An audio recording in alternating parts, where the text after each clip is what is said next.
Dar viena problema, su kuria susiduria daugelis tėvų, yra tai, jog vaikas nenuryja tabletės ar nesugeria vaistų sirupo pavidalu. Vienos taisyklės, kaip tai padaryti, nėra.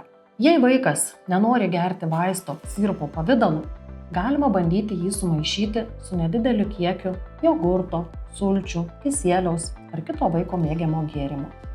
Mažiems vaikučiams reikėtų vaistukus girdyti su specialiu dozavimo švirkštu, kuris būna pridėtas prie sirupų nuo temperatūros, nes jie šiek tiek skiriasi nuo paprastų švirkštukų vaistams leisti. Didesnius vaikučius reikėtų pradėti pratinti prie tablečių nuryjimo per patirtį su nedideliais saldainiais.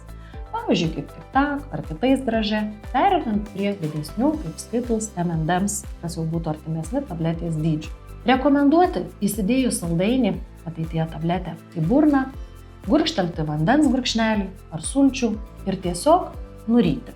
Arba įsidėjus saldainį, tą vadinamą tabletę į burną, gerti iš stiklinės vandenį ar kitą gėrimą ir ryjant tabletė nuslinks. Tabletės nuryti neišmokstama per vieną kartą. Tai procesas, kurį reikėtų pradėti dar iki 6 metų amžiaus.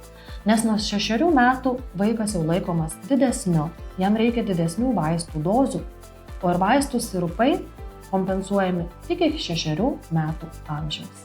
Sportuokite, gerkite daug skysčių, daugiau laiko leiskite lauke, tuomet mažiau sirgsite, reikės mažiau tyrimų ir vaistų. Mūsų tikslas – jūsų ir jūsų vaikų gera sveikata. Kviečiu pasitarti kartu.